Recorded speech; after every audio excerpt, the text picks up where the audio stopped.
Buenas, estamos mais uma vez aqui no canal IPV Ponto de Vista, conversando com nossos amigos, com as nossas amigas e trazendo sempre um assunto do momento. Sou o professor Gildo e a partir de agora estou te convidando a ficar conosco por alguns minutinhos para que a gente possa, de forma independente, de forma que eu considero imparcial, trazer informações sobre alguns assuntos, como eu digo para vocês sempre, do nosso dia a dia. E o assunto de hoje, não esquecendo de ir lá no nosso canal, deixar o seu like, positivo, se gostar, negativo, se não gostar, também acionar o sininho para receber as notificações do nosso canal e também gostaria de te convidar a se inscrever no nosso canal. É importante a sua inscrição no nosso canal para que o canal possa crescer e a gente possa continuar fazendo esse trabalho que eu entendo, um trabalho, mais uma vez, de forma independente, já que eu não estou sendo remunerado nesse canal por nada e por ninguém, certo? Bom, o assunto que eu trago para vocês hoje é a questão da prisão em segunda instância que tomou conta do país, principalmente no julgamento aí da questão do presidente Lula. Aliás, todo esse processo de segunda instância, primeira instância, trânsito julgado, que vem sendo jogado na mídia todo dia, tem a ver com aqueles que apoiam ou aqueles que são contra o presidente Lula. É isso. Não tem outra razão para estar se discutindo um assunto tão importante, tão profundo e uma cláusula pétrea da nossa Constituição, se não houvesse interesse político momentâneo. Para que fique bem claro, o nosso artigo 5º da Constituição traz lá o inciso que diz literalmente o seguinte: ninguém será julgado culpado antes do trânsito julgado da sua sentença condenatória. Ou seja, a pessoa só pode ser culpada após ter percorrido todos os caminhos da justiça. Enquanto ela não percorrer todos esses caminhos possíveis, ela não pode ser culpada por ninguém. Quem diz se uma pessoa é culpada ou não culpada são as leis do país, e quem julga pelas leis é o Poder Judiciário, na pessoa do juiz, ou na pessoa dos desembargadores, ou na pessoa dos ministros dos tribunais superiores. Fora disso, é mera conjectura de quem ouve uma notícia de um lado, ou quem ouve a notícia do outro, ou quem julga por este ou por aquele viés ideológico. Nós, desse canal, procuramos ser bem transparentes. Portanto, repito para vocês, a justiça tem 4 níveis no Brasil. O juiz de direito, que é aquele juiz da cidade, do fórum. Os juízes dos tribunais, que são os desembargadores. Os juízes dos superiores, tribunais superiores, no caso, Superior Tribunal de Justiça, que são os ministros. E também os juízes do Supremo Tribunal Federal. O caso do Supremo Tribunal Federal tem uma particularidade específica. Ele julga assuntos que estão relacionados ao cumprimento da lei e da ordem constitucional. Você só pode ir ao Supremo se você questionar o cumprimento das cláusulas legais e constitucionais. Você não vai ao Supremo para dizer que você é culpado ou inocente. Você vai ao Supremo se você entender que no seu processo, ou naquele processo do qual você fez parte como acusador, ou como acusação, ou como réu, você entendeu que ali não foram cumpridos os preceitos e o que determina a legislação brasileira. Senão você não vai ao Supremo e a tua causa não vai ser acolhida. Então o Supremo Tribunal não é para todo mundo e não é para todo o processo. O Superior Tribunal de Justiça, o STJ, e os outros tribunais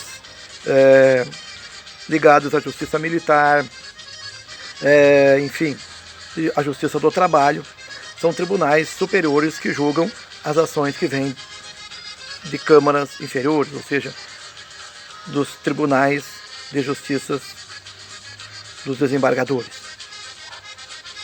Dessa forma, a justiça tem uma cadeia que precisa ser cumprida e a nossa Constituição deixa isso bem claro.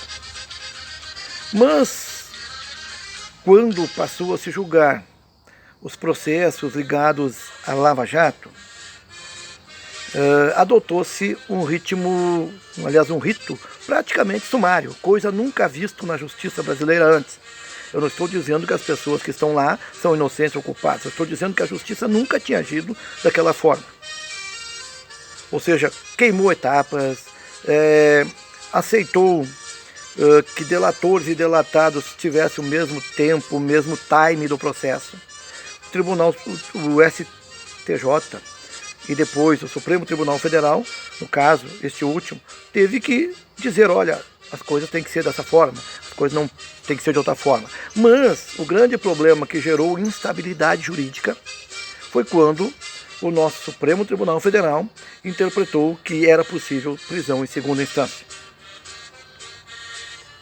Quando diz que era possível prisão em segunda instância, não quer dizer que antes não era possível.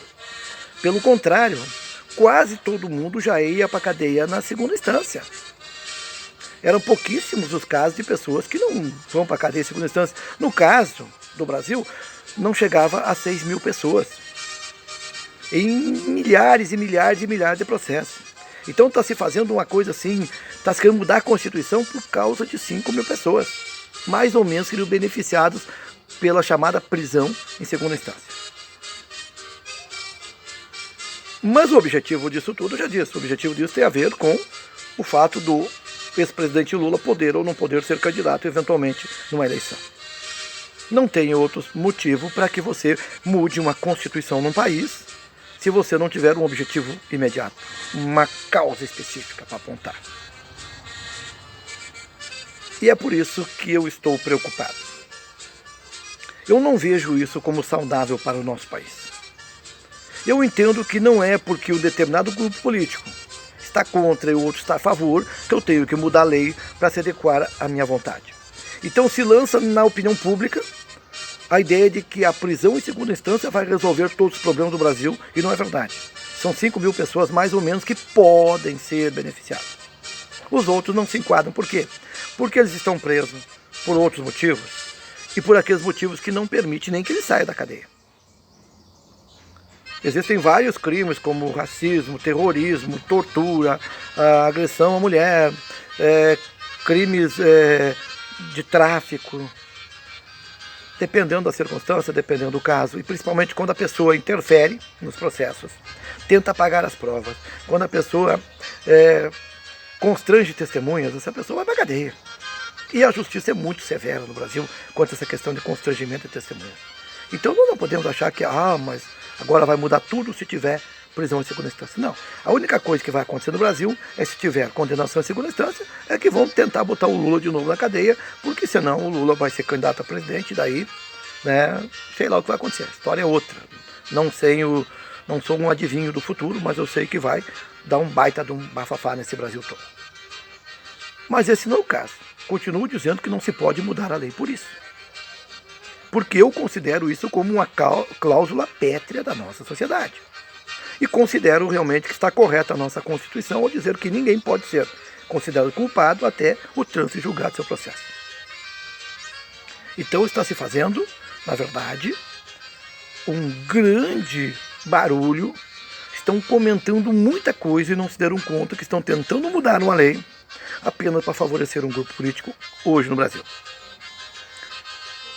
Se o presidente Lula for culpado ou não, no momento certo ele vai receber a condenação em terceira instância, em quarta instância e vai cumprir a sua pena.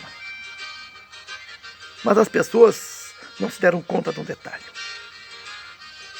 Não se deram conta de um detalhe muito importante. O processo que está correndo na Câmara e no Senado hoje,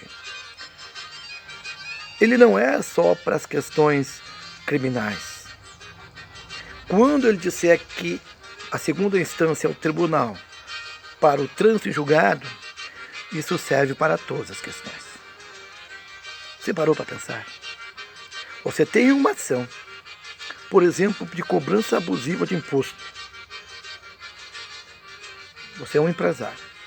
Você recorre para o juiz. O juiz deu ganho de causa.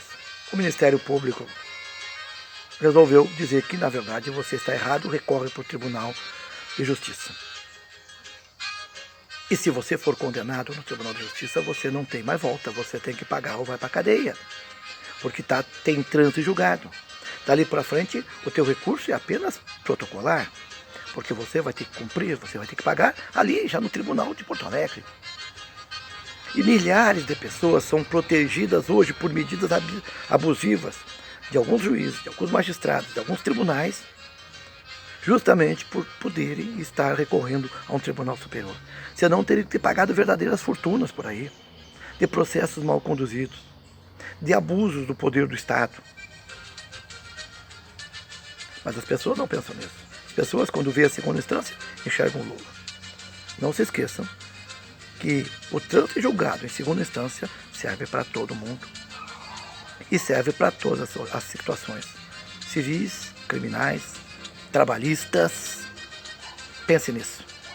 Os caras estão fazendo uma coisa muito perigosa lá no Congresso Nacional em nome do combate à violência, em nome do combate à impunidade.